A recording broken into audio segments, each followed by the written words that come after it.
Estamos iniciando mais um programa Palavra Espírita pelo canal 19 da NET, TV Santa Maria, agradecendo aos nossos apoiadores culturais, Pampeira S.A., Drogaria São Francisco, Clube do Livro Espírita Fonte de Luz da SEDIC, Lar de Joaquina, Escritório de Contabilidade Novo Tempo e Beltrame Casa Completa. E está conosco hoje a nossa amiga, trabalhadora espírita, que vem lá do Abrigo Espírita Oscar José Pitã, a Carmen Colomé. Carmen, muito obrigado por ter novamente aceito o nosso convite. A Carmen já esteve aqui conosco em 2018, início de 2018 por aí, e agora está aqui para abrilhantar com o seu conhecimento o nosso programa. Muito obrigado, Carmen, por estar aqui conosco hoje. Eu agradeço mais uma vez a oportunidade, Jader, de estarmos juntos e desempenhando essa tarefa tão importante que é a da divulgação da doutrina espírita. Então, muito obrigada pelo convite novamente. Carmen, hoje a gente vai falar mais exatamente sobre quando a gente morre, desencarna. A gente é uma pessoa com erros, acertos, virtudes e defeitos. Quando a gente morre, a gente vai lá para o outro plano, o que a gente leva conosco dessa bagagem toda nossa? Muito bem. Quando nós pensamos e falamos na vida, nós falamos na vida de uma forma bastante abrangente. Ora nós estamos na vida espiritual, ora nós estamos na vida material. E sabemos que a vida verdadeira é a vida espiritual. Mas muito bem, quando nós desencarnamos, segundo as obras básicas, nós levamos para esta vida espiritual toda a nossa bagagem de coisas boas, boas realizações, boas ações, bons sentimentos. Levamos todas as virtudes que nós conquistamos ao longo das encarnações, mas também levamos todas as nossas fragilidades, as nossas dificuldades e ainda a ausência de algumas virtudes que nós vamos precisar conquistar ao longo de outras encarnações. Então, nós precisamos ter clareza de que nós somos aqui e lá o mesmo espírito. E que, portanto, carregamos as nossas benfeitorias, as coisas boas que praticamos, as ações, mas também as nossas mazelas enquanto espíritos imortais que somos, né? Agora, uma coisa que intriga algumas pessoas, intriga não, mas que elas acreditam que quando uma pessoa boa, maravilhosa, que só fez o bem, morre, desencarna para nós espíritas, ela vai poder ajudar nós encarnados, as pessoas da família, porque ela foi uma pessoa maravilhosa, ela é um espírito de luz, se dizem, né? Isso Sim. É verdadeiro? Na verdade, nós podemos imaginar que após a desencarnação, nós podemos participar da vida dos nossos familiares, podemos auxiliá-los, mas é muito importante que nós nos lembremos que nos desencarnes, imediatamente após os desencarnes, algum tempo após o desencarne, muitos de nós ainda estaremos em estados de perturbação e não conseguiremos ajudar os nossos familiares. Então, é importante também que tenhamos o cuidado de respeitar este período de adaptação desse espírito que desencarnou, para que ele possa não receber essa chamativa e não possa, porventura, nos atender. Gradativamente, à medida que ele se adapta no plano espiritual e sim, ele construiu uma vida reta, com boas atitudes e tem merecimento, e nós também temos, ele vai poder nos auxiliar. Mas é preciso que nós respeitemos esse tempo necessário para esta mudança, né? Para que ele possa então se reorganizar emocionalmente e passar a nos ajudar.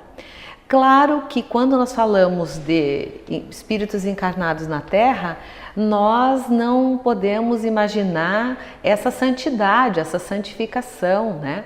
Nós desencarnamos, mas não somos anjos.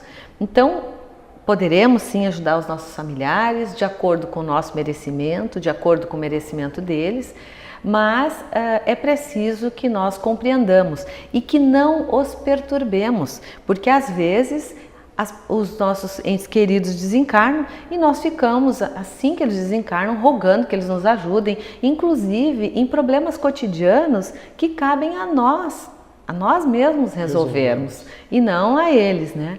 Então é preciso que a gente compreenda que essas relações de amor, de afetividade se estreitam à medida que nós convivemos, mesmo à distância, no plano espiritual e no plano material, mas que tenhamos alguns cuidados para que o nosso egoísmo não se expresse, né? Para que nós não chamemos todo o tempo os nossos entes queridos para que nos prestem serviços que cabem a nós, atitudes, tomada de decisão que cabe a nós tomarmos e não a eles que estão numa outra atividade. Na verdade, eles têm outras coisas para fazer e não só ficar nos ajudando, nos auxiliando, à nossa disposição. Agora, Carmen, a gente vê muitas pessoas viverem o seu luto. Umas vivem o luto 1 mês, outras 6 meses, outra 1 ano, 5 anos. E o espírito lá do outro lado, ele sente esse, entre aspas, desespero dos familiares ou do familiar que fica todo esse tempo chorando, se maldizendo até às vezes, contra Deus inclusive, por ter levado meu filho, meu marido, meu esposo, enfim. Isso, existe um prazo determinado para o espírito se adaptar lá no plano espiritual? Muito interessante essa questão que tu nos traz. Nós estamos falando de 2 lutos. Do luto do que fica encarnado e que perdeu o seu ente querido, perdeu entre aspas, sim, teve o seu ente querido transferido para um outro plano, e daquele que desencarnou. Os 2 devem passar por processos de luto. Na literatura da psicologia, por exemplo, a gente consegue entender que este luto pode durar, é muito variável, mas pode durar em torno de 1 ano, 1 ano e meio, dependendo do vínculo, dependendo da situação do desencarne, mortes abruptas, mortes lentas, com adoecimento mais prolongado, tudo isso são fatores que interferem neste luto. Mas, de fato, há um luto de quem fica e um luto de quem vai. Nas obras espíritas, nós compreendemos que este luto de quem vai, ele se inicia muitas vezes quando o espírito se apercebe num outro plano, quando ele se dá conta que não conta mais como um espírito encarnado, e sim agora como um desencarnado. Então, este espaço entre o desencarne e essa consciência que o espírito desenvolve, essa clareza de que ele desencarnou, é um tempo também variável. A partir do momento que ele se dá conta que desencarnou, também muitas transformações vão acontecendo. E é muito importante que novamente nós nos lembremos que as nossas vibrações amorosas ou as nossas emoções, os nossos sentimentos, eles alcançam os nossos entes queridos, onde eles estiverem, porque o pensamento é energia. Sim. E, portanto, essa energia os alcança. Seja uma energia amorosa, afetiva, seja uma energia de desespero, de angústia, de revolta contra Deus.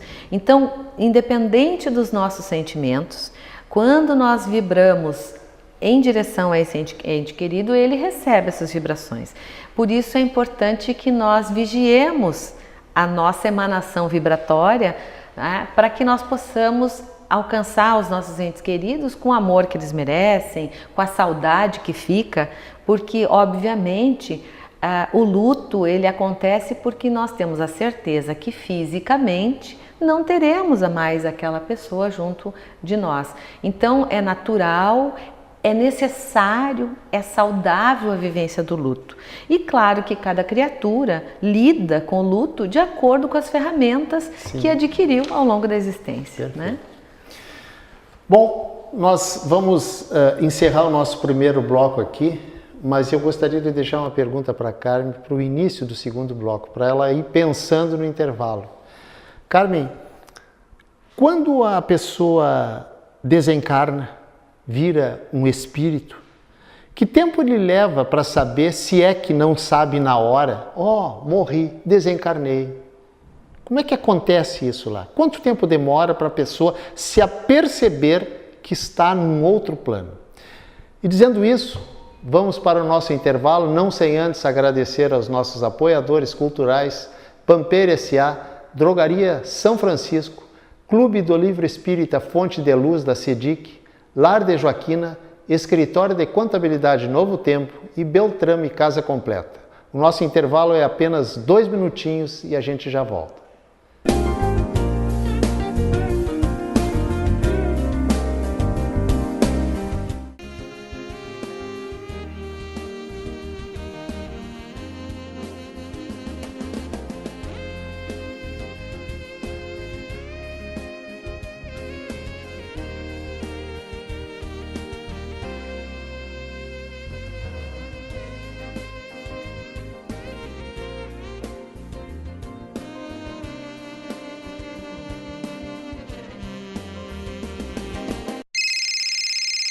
Uma conversa pode transformar uma vida. Por isso, compartilhe conosco aquilo que você não divide com mais ninguém. O CVV está com um número novo. Ligue 188. A ligação é gratuita de qualquer localidade do estado. Atendimento 24 horas. Disque 188 e converse com um de nossos voluntários. CVV, Centro de Valorização da Vida. A linha que faz você seguir em frente.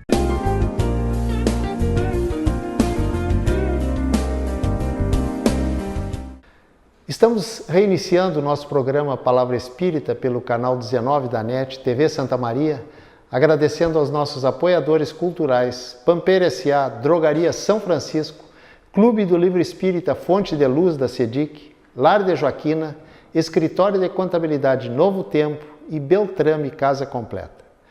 E está conosco hoje a nossa querida amiga lá do Abrigo Espírita Oscar José Pitã, a Carmen Colomé. E a gente está conversando sobre desencarnação, enfim, em volta desse assunto. E eu deixei no final do primeiro bloco uma pergunta para a Carmen.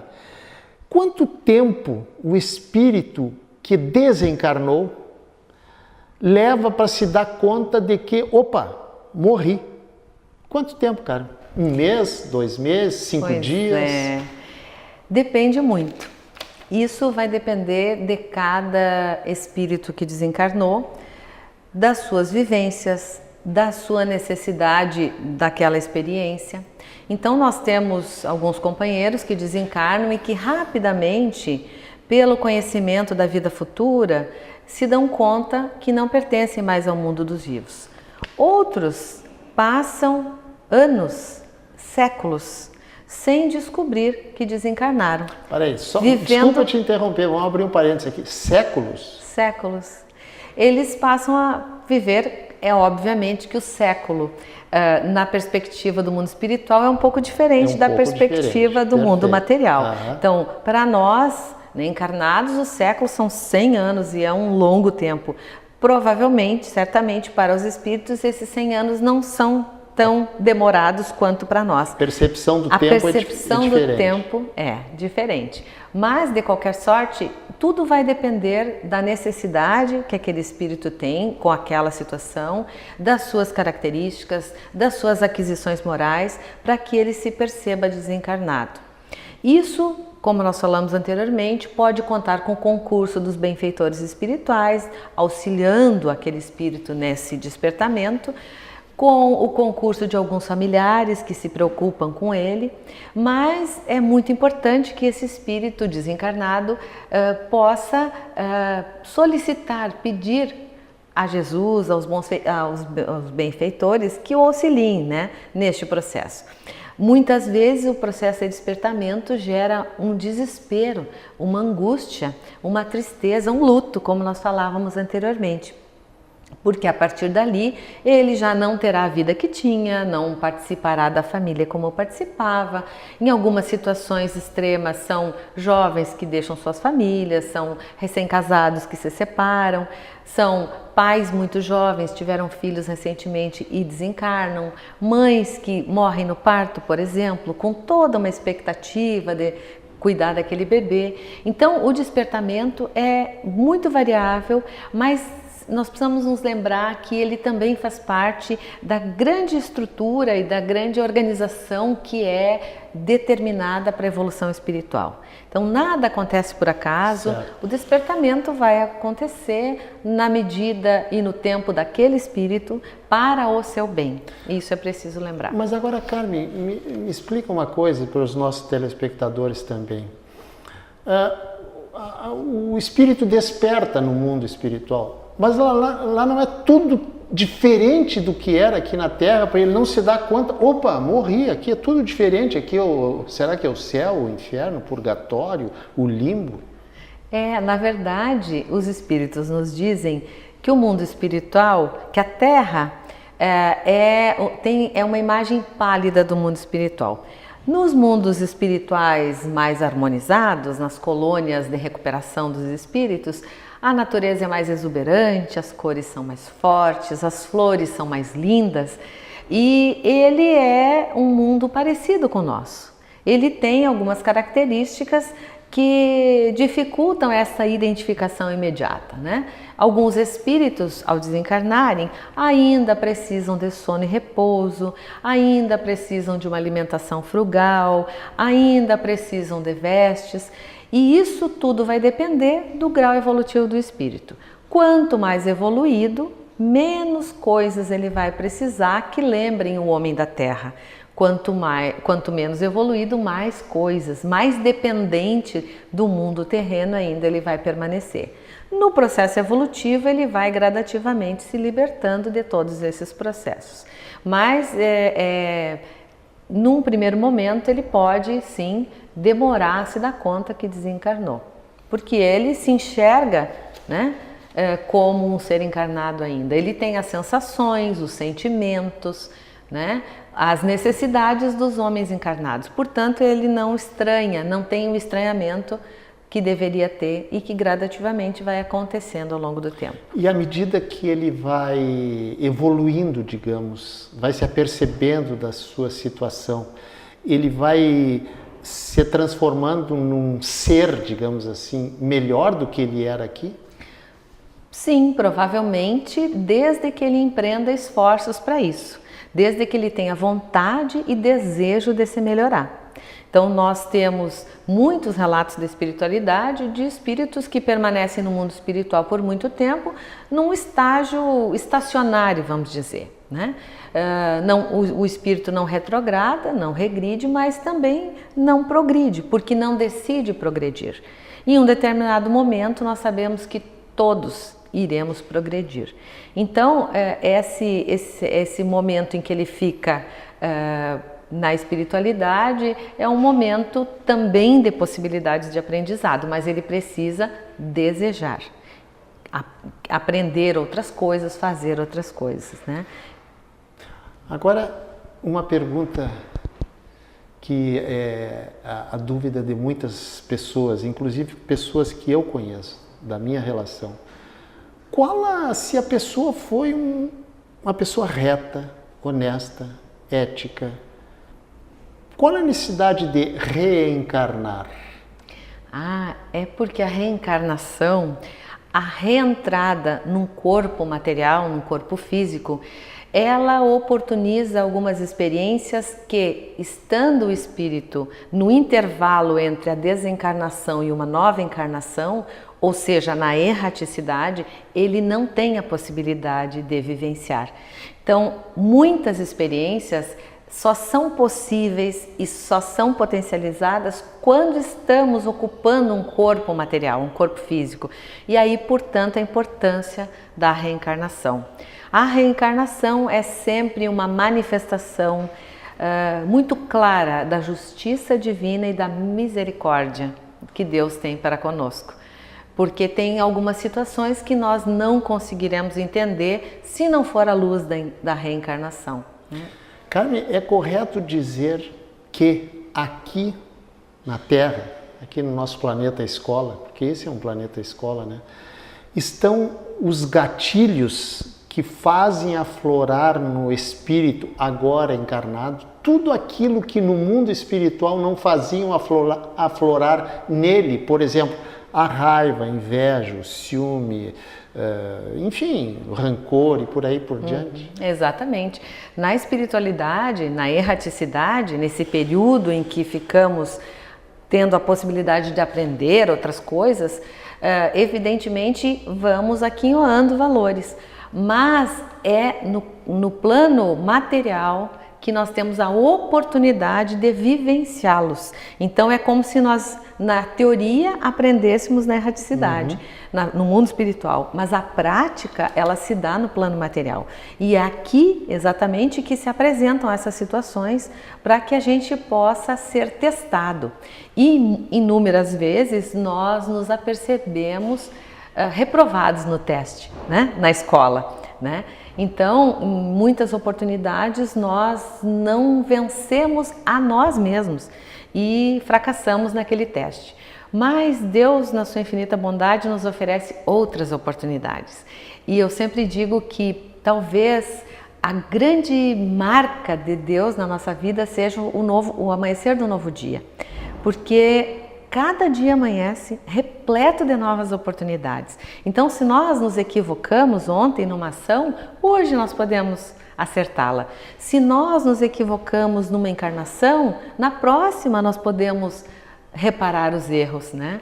Se nós nos enganamos em algumas ações aqui, há sempre e haverá sempre tempo de retomarmos as nossas atitudes, de nos melhorarmos pela bondade divina, pela beneficência, pela benevolência, pela misericórdia de Jesus, né? Então, essas são situações importantes da gente lembrar, porque muitas vezes nós praticamos algumas ações das quais nós nos envergonhamos e ficamos emaranhados no remorso, na culpa e não avançamos, não progredimos, causamos mal aos que convivem conosco. Então é preciso que nós reconheçamos os nossos erros, as nossas culpas, mas avancemos num patamar superior, de compreender que estamos todos a caminho da evolução, cada um no seu degrau, com as suas oportunidades de aprendizado, mas estamos a caminho, todos, e chegaremos lá, a espíritos perfeitos e puros, e ainda tem um longo caminho para isso, né? Precisamos ter paciência conosco.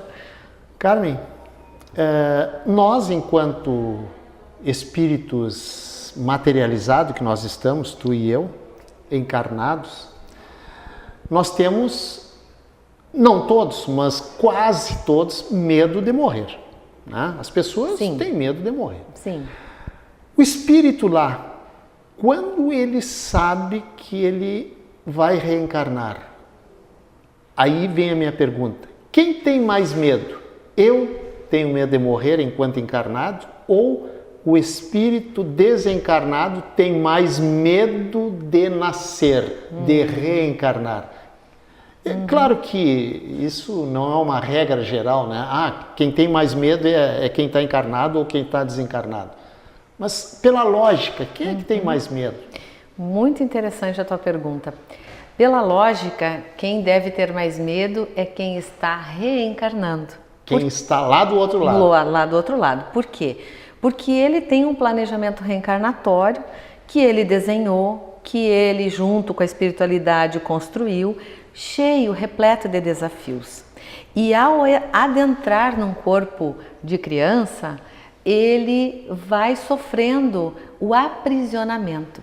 Então, nós podemos imaginar que ao nascer, ele fica aprisionado no corpo material e ao desencarnarmos, nós nos libertamos enquanto espíritos imortais que somos. Então, a encarnação ou a reencarnação não é a vida verdadeira. A vida verdadeira é a vida espiritual, né? Então, quando nós adentramos num corpo físico, nós de certa forma ficamos aprisionados. Quando nós desencarnamos, nós nos libertamos das amarras físicas. Então, é muito provável que ao encarnarmos ou reencarnarmos, nós trazemos muitas expectativas numa viagem que nós não sabemos como vai acontecer, que vai depender de muitas coisas e principalmente das nossas atitudes. Ao desencarnarmos, nós já cumprimos ou não a nossa tarefa, mas nós encerramos aquele ciclo. Então é possível que nós possamos desencarnar com mais tranquilidade, apesar do medo natural que também se associa a um instinto de sobrevivência, né, e que nos mantém vivos. Né? A preservação da vida. A preservação da vida mantém este medo de desencarnarmos. Exatamente. Não sabemos como, sentiremos saudades dos que ficam, né? E é por isso talvez que os idosos, as pessoas mais velhas, em algum momento já desejem desencarnar, né? Porque o lado de lá, que não é lá, é aqui, tem mais familiares do que os que aqui estão. Então, a família dele já está mais lá do que aqui. Ele tem mais saudade dos de lá porque tem menos daqui. Então, isso é um aspecto bem interessante para a gente refletir. Maravilha. Com essas palavras, nós estamos encerrando o nosso programa. Não antes, dar os últimos 15 segundos para a Carmen, se ela desejar utilizá-los. Eu queria agradecer mais uma vez e dizer que nós temos um grande desafio nessa encarnação, que é de sermos felizes. E sermos felizes pela prática no bem, pelo trabalho na caridade e a caridade conosco mesmos. Então é importante que nós façamos a nossa parte e busquemos desenvolver essa vida da melhor maneira possível. Carmen, muito obrigado pela tua presença mais uma vez no nosso programa. Muito obrigado mesmo, de coração. E tenho certeza que o público vai apreciar as tuas explicações a respeito de encarnação, desencarnação, etc.